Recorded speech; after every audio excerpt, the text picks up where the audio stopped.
No, it's all right, honestly. It's my fault. I should have realised it was too short notice to invite you over for dinner. Yeah. Listen, would you fancy dropping down to the bar a bit later on then? We could have a drink and I could show you around. Smashing! Right, yeah, okay. I'll see you a bit later on this afternoon then. Bye. Are you alright, Bing? She had already made plans. Of course I'm right. Don't expect a woman like Molly to give her dining arrangements at the last minute, do you? Don't suppose you fancy coming over to Brookside for your dinner, do you? Only our Jackie's laid a bit of a spread on. No, thank you. I'm not going to be your second choice. Besides, I'm just about to go into work.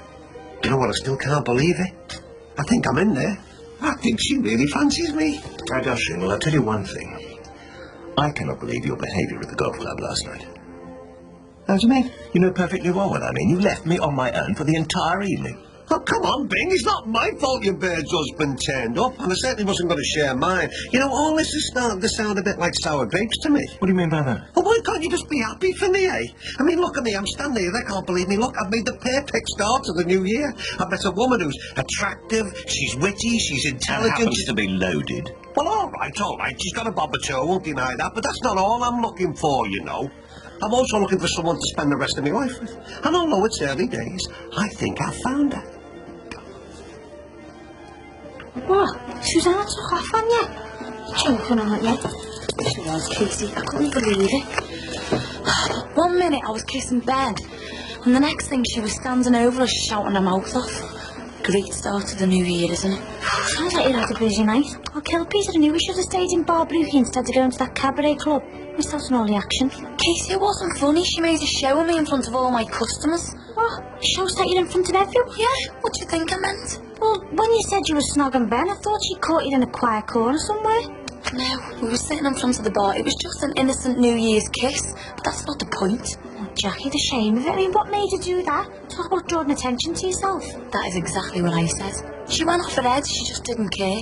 I had to take her into the office to try and calm her down. What did Ben make of all this? I don't know. I just made up some lame excuse about Susannah going on because she couldn't get served. Was he having any of it, like? Well, he's had a few by then, so he's more interested in having another snog. God, Jackie, if she's like this now, God help you if you do get pregnant. You don't have to do that. It's all right. Do you want to fix you something to eat? No, I'm not hungry. You can avoid me as much as you like, Susannah, but I'm not going anywhere until you've explained to me exactly what's going on. No. Okay. I just find the atmosphere of smug disapproval rather hard to take.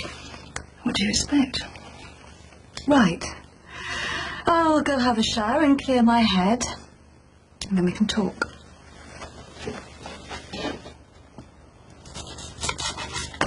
Happy New Year, Mum. Yeah, let's hope so. Could do with a bit of good luck. Where's my dad? He went out early. Let's go to where? How is he? Well, I couldn't really tell. A bit depressed, I think, you know. He took Cracker away somewhere last night to bury her, but hardly spoken 2 words since. So I take it you didn't have a very good New Year's Eve? No, Lindsay, I didn't, because I sat in on my own looking after 2 kids while everyone else was out enjoying themselves. I wasn't out enjoying myself. In fact, I hated every minute of it. I bet you did. Wish I hadn't bothered going. Should have stayed here with you and Kylie. Why, love? What's the matter? What happened? Nothing. It's just not all it's cracked up to be.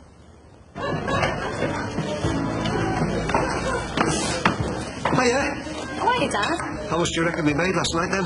Have you heard this, Casey? I mean, what happened to Happy New Year? I'm sorry, love. I was coming to that. Happy New Year, love. All the best. Katie, Happy New Year. Happy New Year. Many of them, love. So, how did it go? Oh, we were very busy. In fact, we did really well. So, how did your New Year's Eve go? Oh, smashing. Went out with Molly, didn't I? Sounds like it's getting serious. I'm surprised you haven't dumped us and gone to dinner with her. Did you realise we've got a Vessie in him? Oh, well, no worries. She's coming round later, and I just know that you are going to love her. So when you say she's having your baby, how far has all this gone exactly? I mean, is she pregnant already? No. Well, she might be. There's been 2 attempts. The last one was over Christmas, so we should know if you've been successful next week. So, is Max actually sleeping with this girl? No, of course not. It's all being handled very sensitively. It's all here in the leaflets. There's nothing sordid about it. It's all above board. We've even signed contracts. Above board. It's illegal, for heaven's sake. You can't just pay some girl to have a baby for you. I didn't expect you to understand. And it's immoral. Babies are supposed to be born into a loving and stable relationship, not out of some business contract. This baby will be born into a loving and stable relationship. Max and I are wonderful parents. Why should we be stopped from fulfilling ourselves because of that terrible accident? What happened to Matthew and Emily was unbelievably cruel, but that doesn't make what you're doing now right. Surely you can see that. Lisa, I don't want to listen to this. You've made your point. We'll just have to agree to disagree now. Do you want some lunch?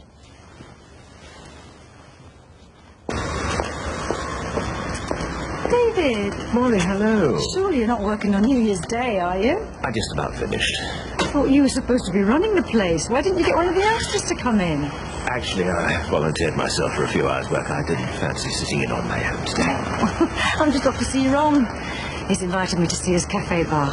Oh, right. Splendid. Well, say hello to him for me, and hope you enjoy the rest of your day. Well, why don't you join us? Oh, no, I wouldn't want to intrude. You wouldn't be intruding. Ron would be pleased to see you. Well, you're sure he wouldn't mind? Well, of course he wouldn't mind. Right, it's a date. I'll just inform my assistant that I'm tocking off, and I'll come across and join you at Bar Brookie. Right. I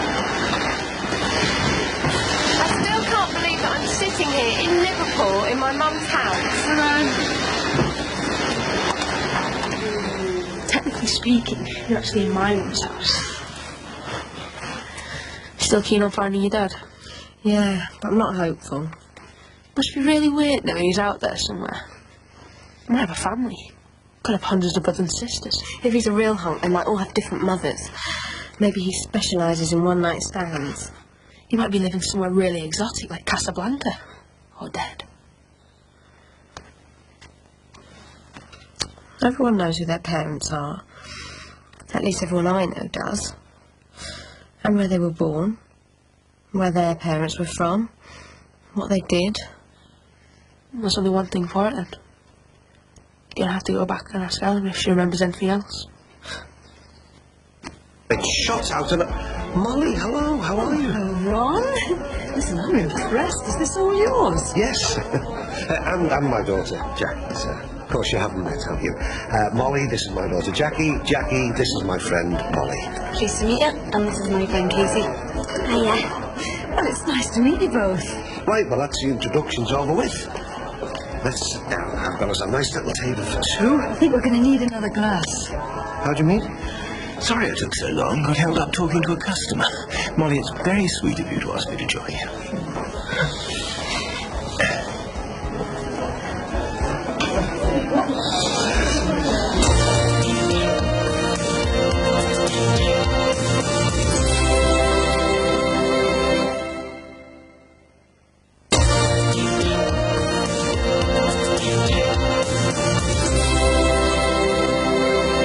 Look, Susannah, I didn't set out to upset you. But you're making the most terrible mistake. Susannah, can you honestly say that you've thought this whole surrogacy idea through? Yeah, of course we have. We've thought about nothing else. So this girl who's agreed to it, who is she? What do you know about her? You've seen her. She runs the cafe bar. We've known her since she was a child. She's the ideal mother of our baby. How can she be the ideal mother when she lives on your doorstep? I thought that they recommend that you keep this thing as remote as possible, that you don't get too involved with the mother. Jackie is a level-headed businesswoman. She's very mature. She doesn't want a baby, she wants the money. Do you think we've gone out and chosen someone just at random? Everything has been given careful consideration. And that's another thing. Shouldn't the surrogate mother be someone who already has children? Someone whose own family is complete? Well, that's one of the reasons we chose it, because she doesn't want to have any children. Susannah, you've chosen a woman who has never given birth to a child, who lives around the corner from you. God! Her family don't live here as well, do they? We've dealt with this. Her mother lives miles away, and we've all agreed to keep the arrangement a complete secret. Don't you see, Susannah? I'm not trying to be a spoilsport, but this thing has disaster written all over it. You must think again. Pray that this Jackie Dixon isn't pregnant. Pull out, forget the whole thing, please, before it's too late.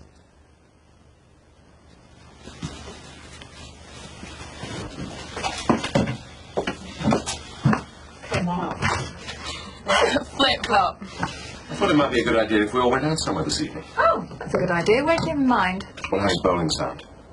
Bowling? Yes, why not? Well, Louise and I were planning on giving Eleanor the third degree about Nick the Bike Freak. Weren't we, Louise? Yeah, I was hoping you might be able to tell me something else about my dad. Look, I know this must be frustrating for both of you, but I've told you everything I can remember. Well, there must be something stored in the dark recesses of your mind. What about his family? Do you know anything about them? I never met them.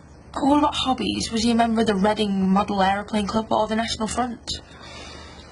Look, I don't remember anything. I've told you everything I know. I don't think you're being very fair. I mean, it was 18 years ago. I mean, half the time I can't even remember what happened last week. Oh, we're going to need more than this to go on if Louise is to find her dad.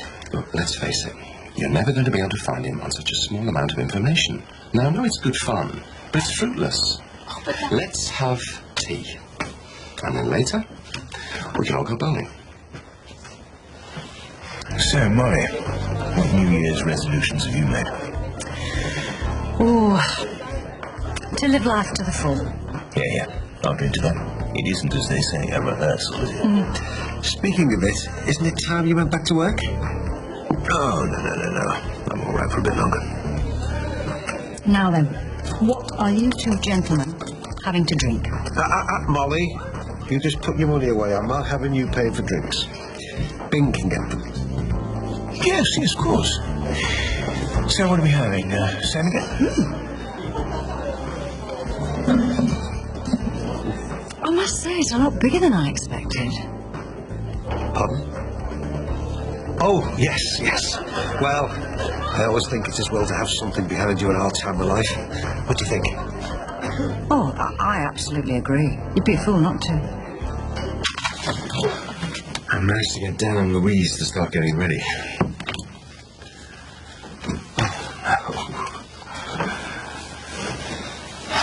How long are you going to be with them? Oh, not long, honestly. It is New Year's Day, you know. Even solicitors are allowed to take a break. Ollie, what's it like bringing up children? I mean, being with them through teething and nursery school and spots and exams and teenage crushes. Watching them grow into a whole load of trouble. Hard work. Oh well, quite a lot of fun. Until you realised you made a mess of it. And it's too late to do anything about it. I was just thinking about Nick Johnson and his kids. If he goes down after the trial, what's going to happen to them? Are they going to want to know their dad when he comes out, or are they going to have forgotten all about him? What about Nat and Georgia? And what if they come looking for you one day? How would you feel if they did? What would you do?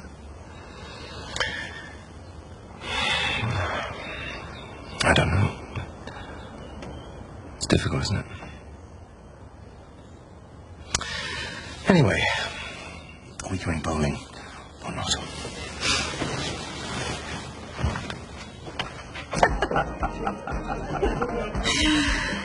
You're not like my late husband. He was fun to be with as well. Really? How do you know what I'm like? You hardly know me. Oh, you know what I mean. How do you fancy getting to know me a bit better? Depends what you mean. Molly, I know that we haven't known each other very long, but, well, I'd like you to come away on a little holiday with me. Well, I don't have a lot of commitments, and with your mother-in-law, she relies on me. I'm only talking about a weekend. Come on, surely you can get someone to stand in for you. Well, I'd have to organise something. Did you have anywhere particular in mind? I thought we could go on this little golfing holiday. Very, very posh hotel. Separate rooms, no hanky-panky. What do you say? It sounds like the sort of weekend away I could really enjoy. If I can get someone to cover for me, I'd love to come with you.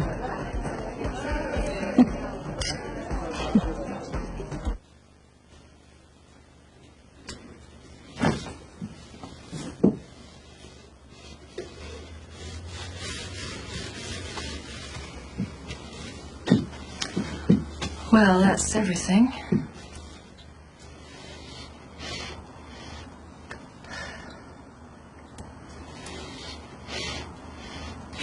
Okay.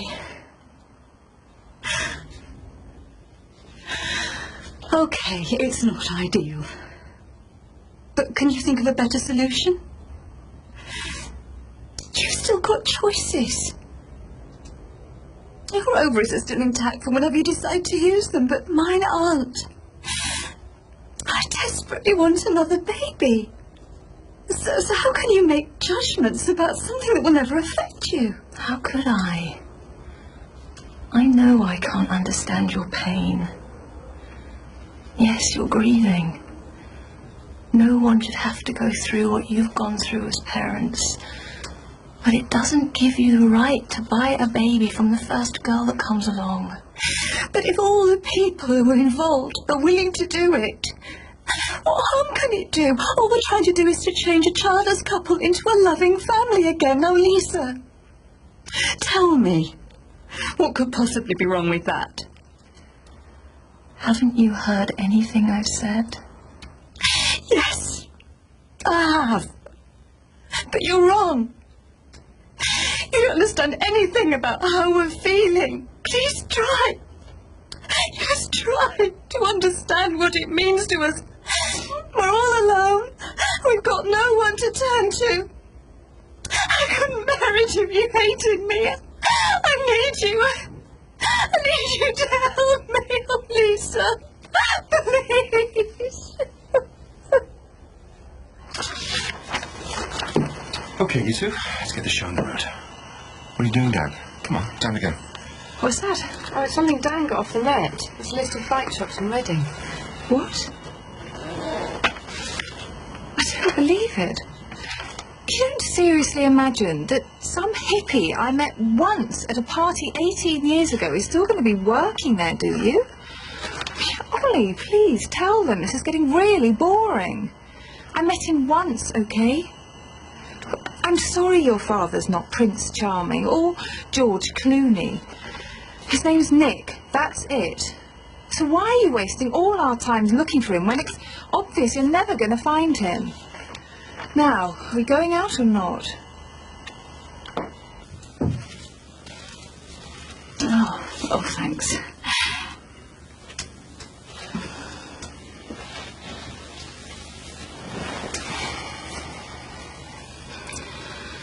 Susannah, please give up this surrogacy idea. Can't you see it can only lead to more unhappiness between you and Max? There are too many things that can go wrong. No, it's not an ideal situation. Look at last night. And who knows, if I hadn't been there, Jackie might have ended up sleeping with Ben. It'd be terrible if it wasn't Max's baby, if she'd conned us out of all that money. Yes, it would be. Susannah, listen to me, please. I know that the last year has been terrible and that nothing that anyone can ever say can make it right. But you lost your children less than a year ago. You're not ready to start another family. You can't replace the children you lost. It's not a matter of replacing Matthew and Emily. It's about finding a reason for going on. But surrogacy is not the answer to your problems. Put a stop to it, even if it's just for a little while. And go and find someone who can help you. We tried the agencies, but Max wasn't comfortable with them. And anyway, Jackie might be pregnant by now. Even if she is, you don't have to go through with it. And I don't mean help like that. I mean professional, emotional help. You've been through so much this year that no one can expect you to think rationally about the future. See a doctor, a counsellor, whatever, but get some help. This is wrong, Susannah. And if you can't see that, you must get some help. Kylie fell asleep. She got into bed with the dog because she said it was tired. Next thing I looked, she was asleep herself. She was nodding off when she was sitting up at the table. She's a funny little girl, isn't she? Mum, I've been thinking... Linz, do us a favour. Have a look in the paper and see if there's anything on the telly. Mum, I'm going to give me singing up. What? Just like that? Yeah. There's a few more gigs that I've got to do first, then I'm not going to bother after that. Hang on. I thought you'd set your arse on this singing and you were doing so well, Assis. I know that, but I just don't fancy singing in social clubs for the rest of my life. So what do you want to do? Spend the rest of your life working in a chippy? No, I don't. But why should they be my only choices? I'm only young. It's not your only choice. You've got a lovely lad who wants to marry you, who wants to help take care of your daughter. I can look after my daughter myself. I don't need a man to do that. All I'm saying, Lindsay... I don't want you to say anything. I just want you to listen, even though I know you don't want to hear it. Go on. I just feel I'm stuck in a rut. Nothing in my life's going the way I want it to. Lindsay, I don't understand any of this. You should be over the moon. All awake, you've had singing. Mum, will you just let me finish? It means nothing to me. None of it. Not even Peter? Don't get me wrong. Peter's lovely, I know that. But it's just not what I want. So what do you want? I know I've made a lot of bad decisions. I don't want to make another one. But I know what I want. I want Barry. You want Barry Grant after everything that's happened? Listen, lady, you are throwing away a good career, and you're throwing us away for nothing. It's all right you saying that, Mum, but it makes me feel alive. I thought I wanted to be a singer, but it was just some stupid fantasy. Just being with Barry gives me more pleasure than anything else ever could.